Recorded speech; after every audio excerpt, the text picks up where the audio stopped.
Alright, hi there guys, this is OhTheHumanity and we're back with another episode of Dishonored lore.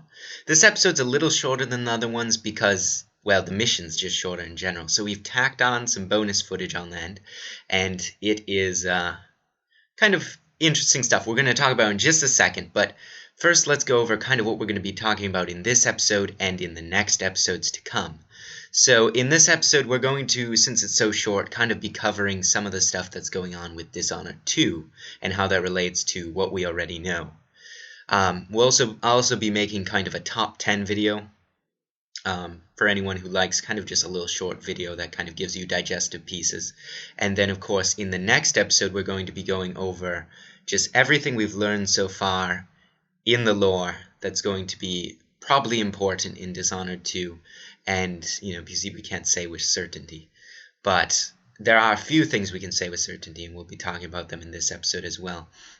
So that's kind of the plan, is we're going to have a little top 10 video coming out. We're going to have this one, and then we're going to have a really in-depth one, and we'll make some more videos even after that, kind of going into different parts. And we're going to go back, because somehow I ended up missing Campbell's episode, and I recorded it a long time ago, and I don't know why it's not up. I don't know if it got taken down or what happened. But, so I'm going to go and get that again. And if it's not good, I may just re-record over that, because actually Campbell's thing and that episode in general is really important, because we're going to be talking about overseers in that episode and their entire thing. And that's going to play kind of a big role in Dishonored 2, I think, because the game takes place in Serkonos, which is where you and Dowd come from, and it's going to be taking place in the capital city of Karnac, and that's known for kind of the overseers, especially the Ocular Order. So we're going to be definitely going into that. But without further ado, kind of explain what we're doing, what's having fun, what's going on. We didn't get a sword before, so we are actually using the Captain's Sword. This is the sword that you have at the very first level of the game. And then once you kind of get dishonored, you go into the prison, and that's where you can get kind of, if, say, you pick up a sword in this level from one of the lower guards, it's going to look different than the sword I currently have. And that one you get in the second level of the game until you get Corvo's actual sword. And there's actually one other bonus sword you can get in the game as well. So there's actually 6 swords in total that you can have as Corvo. So you can get Dowd's assassin swords, you can get the overseer swords, you can get Corvo's captain sword, or just captain sword, and the lower guard sword, and then you get Corvo's actual sword. And the final sword you can get is actually a bonus sword that you have to get in the mission previous to this one. And we'll be showing that at the very end of this episode how to get that and just what it looks like. And it's an interesting weapon. It actually slashes a little bit differently, I think. But let's talk about Dishonored 2 and kind of what's been going on there, what we know, what we don't know, and go into that just a little bit. Alright, so far what we know about Dishonored 2 is that it's going to take place in Karnac, which is on the capital of Serkonos, which is where you and Dowd come from. So there's always been this poetry playing between Corvo and Dowd. You meet him at the very beginning of the game, you fight him at the very end of the game. If you spare his life, he places his sword at, Jessamyn's grave. There's a statue of Jessamyn outside of the place where, Dowd's made his hideout. There's just all these little clues that kind of connect these two characters in such an interesting way throughout the game. And there's this masterful craftsmanship throughout the entire Dishonored game, and that's what I love about this game. Like, there's so much to it that you miss if you don't actually look. And it's been amazing doing these videos, because I've learned even more doing them as well, and I hope you guys have enjoyed, me sharing that stuff as well. But, so we know that, and I'm going to go ahead and assume, but maybe not, that they're going to pretend in Dishonored 2 that since Corvo is going to be a playable character, and so is Emily, And they've confirmed that, yes, in fact, Emily is Corvo's daughter. And so there's been clues throughout the entire game alluding to this, but there's never been anything absolutely substantial until now where the developers kind of just came out and told you it. And I'll link the description, in the description, I'll link the interview that actually has that. And really quick, Adam Sessler mentions in the interview that there's a secret room in the second to last level. It's not in the second to last level, it's in the third to last level, returning to the tower. And there is actually a secret room, but it is, again, just an allusion to, or an allusion rather, to the fact that Jessamine is, in fact, Corvo's lover, and that Emily is, in fact, Corvo's daughter. But it's never for certain until now. So we know that. We know there's 2 playable characters, but what I'm wondering is Daud going to come in? Because if it's going off of the storyline where you spare his life, maybe he'll go back to Serkonos as well. I mean, it seems like everything begins and ends in the same place. And that seems to be like something that's just been going on within the writing of Dishonored in general.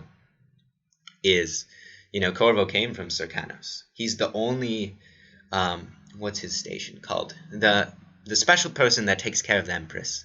I can't remember the term at this exact moment, but he's the only one of those that came from Serkonos. Everyone else has come in Gristol. And so that's interesting in itself. And so it's going to be taking place on Corvo's home turf at Karnac. We know that Karnac is powered by wind. It also imports whale oil from Gristol, so we know that's going to play a role. I've heard, but I haven't been able to confirm this with anything official, that all the whales are dead in the next Dishonored.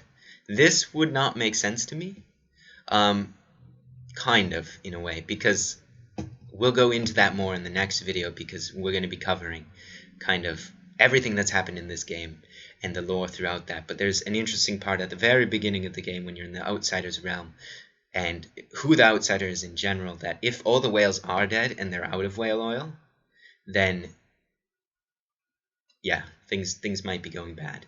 Very, very bad. And maybe that's what the story is actually about.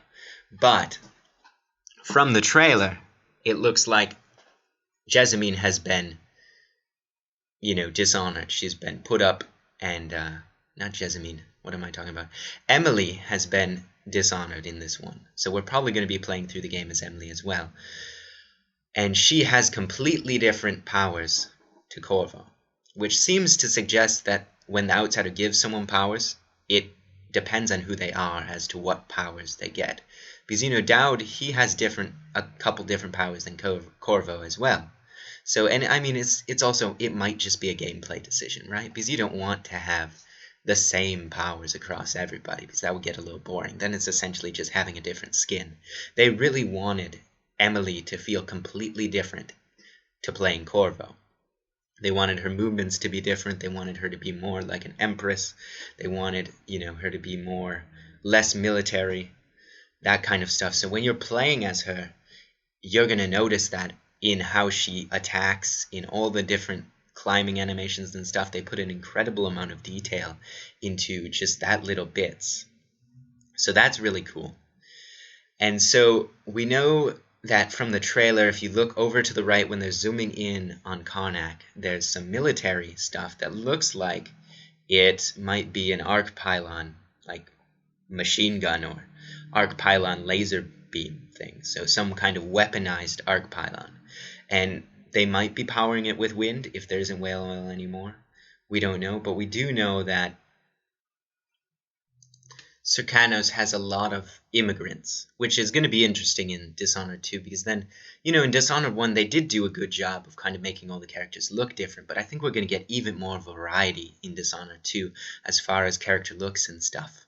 Serkonos is also kind of the biggest place for the rich nobility to go tourism, and it has a especially elite guard, and they're called the Royal Serkanian Guard, which is actually where Corvo got his start. So he served in the Royal Serkanian Guard, and he became an officer there, and then he got gifted to, I think it's like Yuhon Kaldwin, and he was the first, I think it's Lord Protector outside of Bristol. And later on, he gets gifted to Jessamine as a royal protector, and that's how that whole thing starts. And so that's, it's Corvo's homeland. We're probably going to find out a lot more about his childhood. We know his father died in a work accident. He was a lumber worker, and that, Corvo ended up growing up fighting on the streets. And that's how that ended up. So right now in the story, or right now in the mission, in fact, we're going to get that special sword that I was talking about. So if you come up here and you jump on this guy's head, he'll die, and he's carrying the weapon. So if you don't have a weapon at this point in the level, if you get here, you can actually get the gang Cleaver, which is kind of an interesting weapon. It's interesting that they have such, again, amazing craftsmanship of the game, that they put all the effort into making these little things that really not a lot of people are probably going to get. But, this is probably one of the coolest weapons to get because not that many people know about it. So that's what kind of gives it. And, you can, it doesn't make sense because when you stab people, you stab them with literally a flat piece of, you'll see, it's weird. But yeah, see, I don't know how that would have hurt. I must have been going incredibly fast to be able to stab that through his throat. But I'm not going to complain, so, whatever. But yeah, back to Serkonos. So, along with having immigrants, which are obviously going to be fun, they're probably going to bring a ton more to the islands, a ton more to just the gameplay in general. Or they're just going to be different looks. Who knows, whatever. It doesn't matter. The point is that Dishonored 2 is coming out, and it's being made, and that's going to be amazing. We're going to get the combat, we're going to get everything that we had in this game, except more of it. And who can complain about that, right? So we're going to be going over way in depth kind of what we've learned throughout this entire series, especially the parts that either got taken off YouTube or whatnot, and just have a ton of fun in the next episode. We'll have that top 10 digestive episode coming out as well after we do the main lore video, and we're just going to have a ton of fun. So I hope you guys have really enjoyed this series. I hope you have enjoyed my fake accent and all of that stuff. It's fun. It's fun doing this. I think that when you do a different accent, even if in the earlier episodes it was absolutely terrible and it was all for a play that never ended up happening, you can kind of use different mannerisms and different things that bring out different parts of your personality. And that's always fun. So if you guys have liked the series, if you want to help grow the YouTube channel, that would help me out amazingly. Share the video where you want. Like it and subscribe if you want to. It's not that big of a deal, but it helps to help out. So if you guys want to share this, if you want to like it, subscribe, that would be wonderful. And I'm just going to keep doing this, keep having fun, keep doing whatever I want, and listening to you guys. So I hope that we have a lot more fun in the episodes to come, and that we, that I can at least share a lot on this amazingly crafted world that these guys have put together for you. So this is OhTheHumanity, and I will see you guys again next time. Take care. Hope you have wonderful weeks. I'm going to go get started on those other videos. All of the guards have been dispatched already? I spend weeks building a machine to do something you can do in a matter of minutes. I thank you for showing me the inefficiency of my process.